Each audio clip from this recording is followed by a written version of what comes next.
আসসালামু আলাইকুম রহমতুল্লাহি ওয়া বারাকাতুহু। বিসমিল্লাহ ওয়াসসালাতু ওয়াসসালামু আলা রাসূলিল্লাহ ওয়া বা'দ। সবাইকে আন্তরিক প্রীতি এবং শুভেচ্ছা জানিয়ে শুরু করছি ইমাম নববীর 40 হাদিসের আজকের ক্লাস। আজকের ক্লাসে আমরা 16তম হাদিসটি নিয়ে আলোচনা করব। অত্যন্ত গুরুত্বপূর্ণ হাদিসে রাসূলুল্লাহ সাল্লাল্লাহু আলাইহি ওয়াসাল্লাম আমাদেরকে ইসলামের অন্যতম প্রধান একটি মূলনীতি জানিয়েছেন। সেই মূলনীতিটি আমাদের জীবনকে পরিবর্তন করে দিতে পারে। গোটা পৃথিবীর অধিকাংশ প্রবলেম মূলত এই মূলনীতি থেকে আমাদের বিচ্যুতির কারণে সংঘটিত হচ্ছে।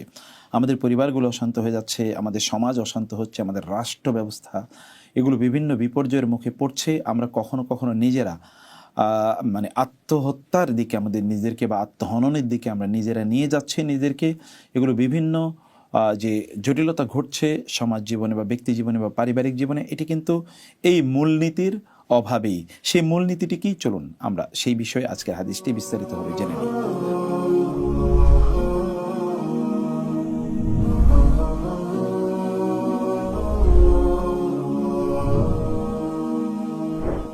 আমাদের যে আজকের হাদিস, এই হাদিসের নাম্বার হচ্ছে আল হাদিসুস সাদিসু আশারা, অর্থাৎ 16তম হাদিস।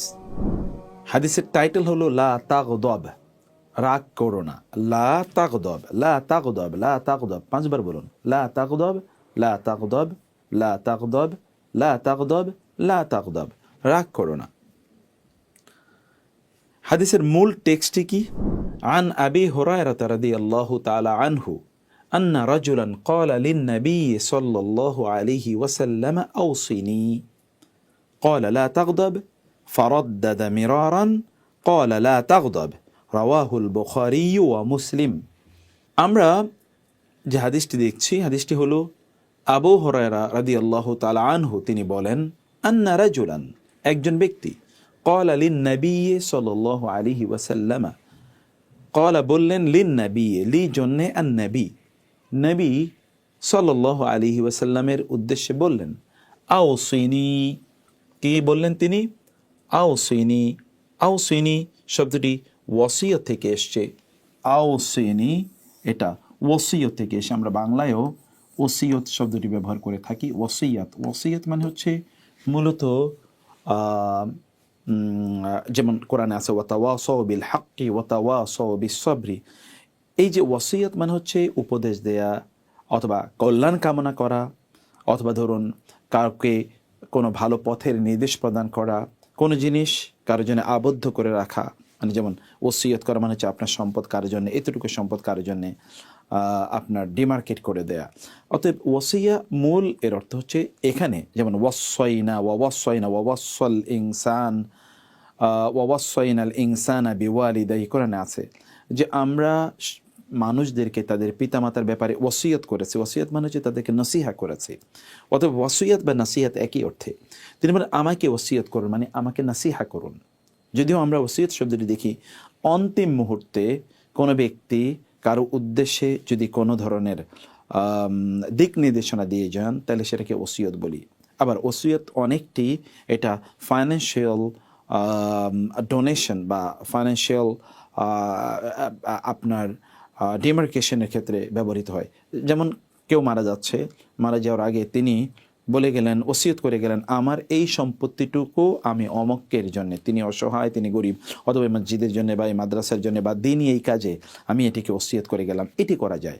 এবং এই ওসিয়ত আল্লাহ সুবহানাহু ওয়া তাআলা তিনি কোরআনে উল্লেখ করেছেন, ইন তারাকা খায়রানিল ওয়াসিয়াতু লিল ওয়ালিদাইনি, যে আল্লাহ তাআলা ওসিয়ত করাটাকে বাধ্যতামূলক করে দিয়েছেন। রাসূলুল্লাহ সাল্লাল্লাহু আলাইহি ওয়াসাল্লাম বলেছেন, কোন একজন ব্যক্তির পরিবারে যেন 3 রাত এরকম অতিক্রান্ত না হয় যে তিনি ওসিয়ত করলেন না তার পরিজনের জন্য বা পরিবারের সদস্যদের জন্য। অতএব ওসিয়ত is a very important issue. এরকম গুরুত্বপূর্ণ কোনো নসিহার ক্ষেত্রে রাসূলুল্লাহ সাল্লাল্লাহু আলাইহি ওয়াসাল্লাম, আল্লাহ এবং আল্লাহর রাসূল তারা ওয়াসিয়ত শব্দটি ব্যবহার করেন। তিনি বলেন, ইয়া রাসূলুল্লাহ আওসিনি। ক্বালা, রাসূলুল্লাহ সাল্লাল্লাহু আলাইহি ওয়াসাল্লাম এবার বললেন, লা তাগদাব, এটা হলো ওসিয়ত। লা তাগদাব, রাগ করো না। তাগদাব শব্দটি গজব থেকে এসে, আমরা বাংলা বলি গজব, আল্লাহর গজব। গজব মানে হচ্ছে মূলত রাগ। গদবান আসিফা কোরআন আছে, গদবান রাগান্বিত, চরম রাগান্বিত। অতএব গদব মানে হচ্ছে রাগ, তা হচ্ছে লা তাগদাব, তুমি রাগ করো না। ফারাদ্দাদা মিরারান, ফা অতঃপর রাদ্দাদা, মিরারান, অনেকবার তিনি এটাকে রাদ্দাদা ইউরাদ্দিদু, রাদ্দাদ মানে হচ্ছে এটাকে পুনঃ পুনঃ বলা, মিরারান অনেকবার তিনি এটিকে পুনঃ পুনঃ বলেন, লা তাকদাব লা তাকদাব লা তাকদাব। আবার অন্য অনেকগুলো বর্ণনা আছে, রাসূলুল্লাহ সাল্লাল্লাহু আলাইহি ওয়াসাল্লাম কে তিনি বলেন আমাকে একটা নাসিহা করুন, তিনি বলেন লা তাকদাব। তিনি বলেন আরেকটা নাসিহা করুন, বলেন লা তাকদাব। আরেকটা ওসিয়ত করুন, বলেন লা তাকদাব। এবং আরেকটা ওসিয়ত করুন, বলে তুমি কি শুনো না আমি তোমাকে কি বলছি, লা তাকদাব, রাগ করো না। মানে রাগের কথা রাসূলুল্লাহ সাল্লাল্লাহু আলাইহি ওয়াসাল্লাম এতবার উল্লেখ করেছেন। এবং এই হাদিসে আমরা দেখছি ক্বালা মিরারান ক্বালা লা তাগদাব, তিনি বললেন রাগ করো না। এবং রাসূলুল্লাহ সাল্লাল্লাহু আলাইহি ওয়াসাল্লাম এই হাদিসের আরও বিভিন্ন বর্ণনা আছে। আমরা অন্য একটি বর্ণনায় দেখি রাসূলুল্লাহ সাল্লাল্লাহু আলাইহি ওয়াসাল্লাম তিনি বলেছেন, কোন একজন ব্যক্তি এসে তাকে বললেন, ইয়া রাসূলুল্লাহ আমাকে এমন একটা আমলের কথা বলুন যে আমলটি করলে ইউদখিলুনি আল জান্নাহ ওয়া ইউবাঈদুনি মিনান নার, আমাকে জান্নাতে নিয়ে যাবে, জাহান্নাম থেকে আমাকে দূরে রাখবে। রাসূল বললেন লা তাগদাব, তুমি রাগ করো না। এরকম অনেকগুলো বর্ণনা কিন্তু এই হাদিসের আছে। সবগুলো বর্ণনা ঘুরিয়ে ফিরিয়ে একটি জায়গা আমাদেরকে নিয়ে আসে, তাহলে যে রাগ না করা। প্রশ্ন হলো যে এখানে কোন রাগের কথা বলা হয়েছে, সেগুলো আমরা ফুড ফর থট অংশে ইনশাআল্লাহ আমরা বিস্তারিত জানবো। এখন পর্যন্ত আমরা যেটা জানলাম এই হাদিসের টেক্সটের মাধ্যমে আমরা হাদিসের অর্থটুকু জানলাম। এবার অর্থটুকু আবার আলাদা করে আমরা একটু জেনে নিচ্ছি। আবু হুরায়রা রাদিয়াল্লাহু তাআলা আনহু হতে বর্ণিত, এক ব্যক্তি রাসূলুল্লাহ সাল্লাল্লাহু আলাইহি ওয়াসাল্লামকে বললেন, আমাকে কিছু উপদেশ দিন। তিনি বললেন, রাগ করো না। লোকটি বারবার রাসূলুল্লাহ সাল্লাল্লাহু আলাইহি ওয়াসাল্লামের নিকট উপদেশ চাইলে রাসূলুল্লাহ সাল্লাল্লাহু আলাইহি ওয়াসাল্লাম বলেন, লা তাগদাব, রাগ করো না।